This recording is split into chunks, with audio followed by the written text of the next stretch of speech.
नमस्कार, खबरों की खबर में आपका स्वागत है। मैं हूं संकेत उपाध्याय। तो पिछले 3 हफ्ते से लगातार अदालतों में यह जंग चल रही है, दिल्ली को कितनी ऑक्सीजन दी जाए, कौन दे, कौन जिम्मेदार।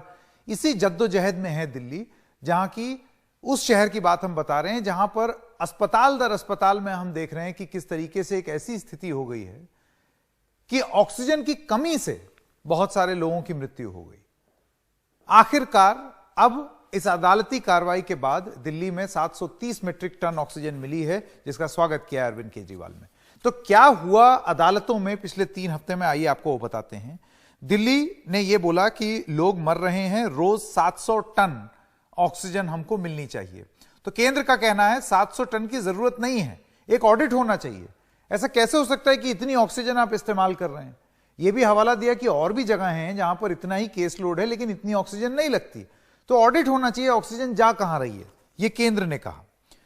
फिर दिल्ली कहती है आवंटन पेपर पर नहीं जमीन पर होना चाहिए, क्योंकि पेपर पे तो आप कुछ भी लिख दें, वो जमीन पर अगर पहुंचेगा ही नहीं। जैसे पहले हो रहा था कि 430 आपने अलॉट की लेकिन 480, लेकिन वो जमीन पर मिल ही नहीं रहा था। केंद्र का कहना है सप्लाई बढ़ाने से दूसरे राज्यों पर असर होगा। जाहिर सी बात है, अगर आप कहीं किसी को देंगे तो किसी और से कम भी तो करना पड़ेगा। तो यह भी चीज केंद्र कह रही है, हमको देखना पड़ेगा। फिर दिल्ली कहती है 700 टन नहीं दी तो अदालत की अवमानना होगी, जिस पर केंद्र सरकार का यह कहना है कि 2 बार जनादेश दिल्ली केंद्रित नहीं हो सकते। तो यह एक बहुत बड़ी बात है कि हम मतलब सिर्फ दिल्ली के बारे में सोचने के लिए केंद्र सरकार नहीं है ना, बाकी लोगों के लिए भी है।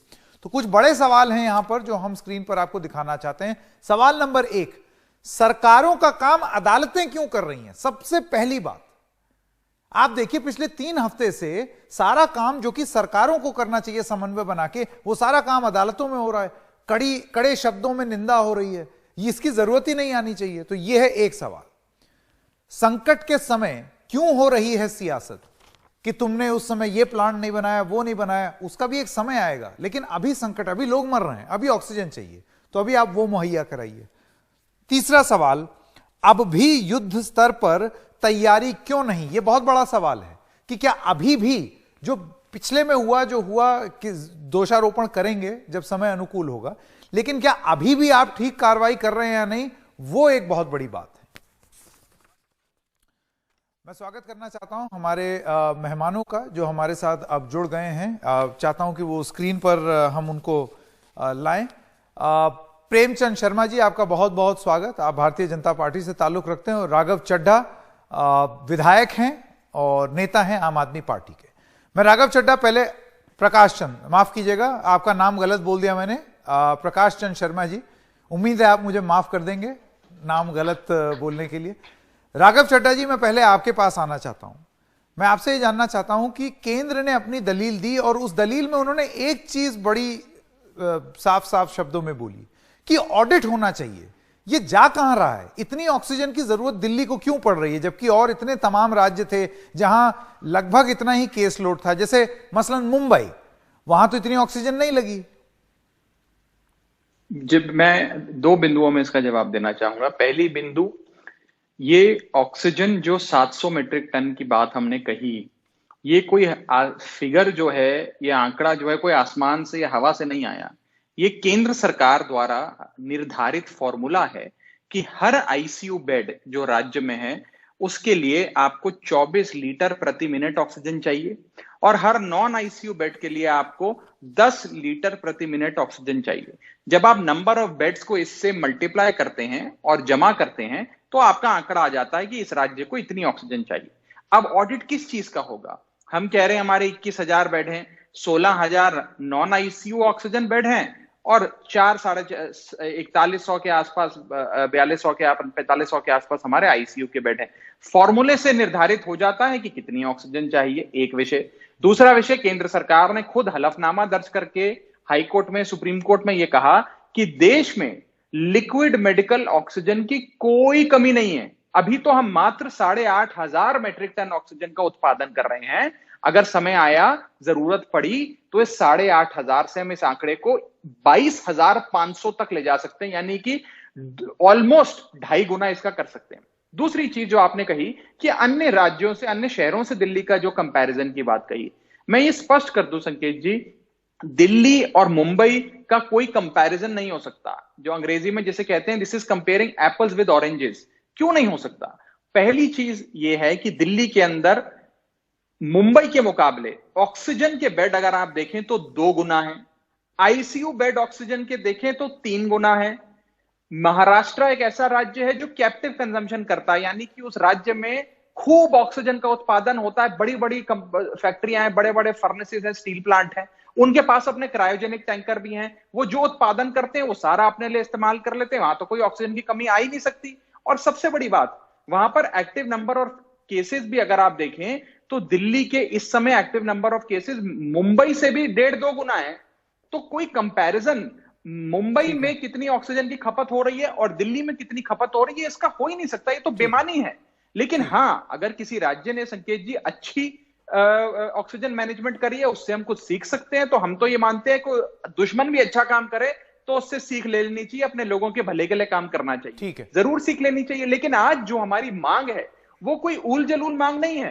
केंद्र अगर वो फॉर्मूला बदल देता है जिस फॉर्मूले से हमारी मांग निर्धारित हुई है, तो फिर पूरे देश के हर राज्य की मांग बदल जाएगी। और आखिरी चीज, हर राज्य ने अपनी मांग कैलकुलेट कर कर केंद्र सरकार को दी। केंद्र सरकार ने हर राज्य को जितनी उसने मांग मांगी उतनी ऑक्सीजन उसे दे दी।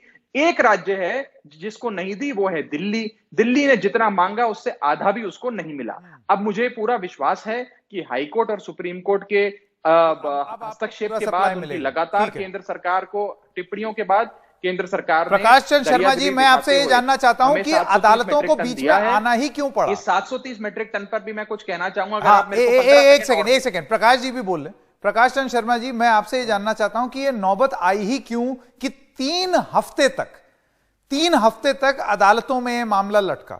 ये सरकारें क्यों नहीं कर सकती थी? अब आप दे रहे हैं ना, अब केंद्र सरकार दे रही है वो सप्लाई, फिर कम हो गई। संकेत जी, 2-3 बातें देखने लायक है यहाँ पे। देखिए, बहुत कठिन समय है अभी, और जिस समय से हम गुजर रहे हैं ना कभी हमने सोचा है, ना भूतो ना भविष्यति हम इसकी कल्पना की है ऐसी स्थिति आएगी। और ऐसी स्थिति में ऐसी परिकल्पना करना, और खासकर मैं बोलना नहीं चाहूंगा आम आदमी पार्टी के बारे में, बिकॉज ये समय नहीं है कि हम अलग होकर काम करें, समय है हम साथ आए। हमारी जो जनता है, जो लोग देख रहे हैं आपके माध्यम से, उनमें हम एक उम्मीद की किरण जगाएं। लेकिन यहां भी ये इसको राजनीति के लिए रूप में इस्तेमाल कर रहे हैं। शर्म आनी चाहिए इन लोगों को कि इन्होंने हर चीज में राजनीति कर दी है, और जब इनको मौका आया तो इन्होंने बंदर की पूंछ पकड़ ली, ऑक्सीजन व्यवस्था, और उसको ये लेके बैठ गए। दूसरी बात, इन्होंने दिल्ली में 3 लेयर हेल्थ सिस्टम की बात की थी, जिसमें इन्होंने कहा मोहल्ला क्लिनिक है साहब, हमारे पास मल्टी स्पेशलिटी पॉली क्लिनिक है, ओपीडीज है। क्या हुआ? उसका कोई इंटीग्रेशन नहीं है। 37 दिल्ली गवर्नमेंट के हॉस्पिटल्स हैं, आपकी एलोपैथिक डिस्पेंसरीज आपने 257 बना रखी हैं, और उसके अलावा आपने तुष्टीकरण की राजनीति करते हुए list of health facilities in area with prominent with the Muslim population, जहां 51 आपने क्लिनिक खोले। तो यह जिस बंदे का मतलब माइंड सेट हो और वो अब ऑक्सीजन के लिए बात करता हो, शर्म आती है कि लोग मर रहे हैं और ये ऑक्सीजन की राजनीति कर रहे हैं। 500-700 में नहीं, पर राजनीति कहां कर रहे हैं? एक सेकेंड प्रकाश जी, देखिए एक बात बताइए कि क्या ये डिमांड नहीं थी कि ऑक्सीजन आप हमको दें? उन्होंने तर्क भी बता दिया, यहाँ कोई फैक्ट्री नहीं है तो हम कहां से उत्पादन करें? जी बिल्कुल तर्क। और अब सुप्रीम कोर्ट के कहने पर अब आप दे रहे हैं। मेरा बस ये कहना है कि जो 3 हफ्ते पहले कर रहे हैं वो चीज 3 हफ्ते पहले क्यों नहीं हो सकती थी? संकेत जी, देखिए बात क्या है, कोर्ट में जाना, कोर्ट में करना। दिल्ली की पूरी हेल्थ व्यवस्था, दिल्ली की अगर कॉन्फ़िगरेशन को समझना है, इन्होंने एग्जांपल दिया Apple with the oranges. Exactly, this is not with the Apple with the oranges, this is something different and this is bigger than that. ये ऐसा बिगर है कि देश की राजधानी है, जहां न सिर्फ देश के हर नागरिक का अधिकार है, विदेश के जो हमारे इतने यहाँ मिशन चल रहे हैं उनको हम हेल्थ व्यवस्था नहीं दे पा रहे हैं। केंद्र के अलावा, अलग अलग व्यवस्था के अलावा, एनजीओ के अलावा इतने नर्सिंग होम्स चल रहे हैं, इन्होंने क्या व्यवस्था बनाई? क्या उसका एक व्यवस्था स्थापित की? लोग मर रहे हैं, आप ऑक्सीजन के नाम पे अपना बिल फाड़ रहे हैं। हम उस पर भी आएंगे प्रकाश जी, हर चीज का एक सही समय होता है। लेकिन आप मुझे बताइए, आज जो लोग मर रहे हैं अस्पतालों में, दिल्ली में ये नौबत आई है, हमने देखा है कि अस्पताल में ऑक्सीजन की कमी की वजह से मर गए लोग।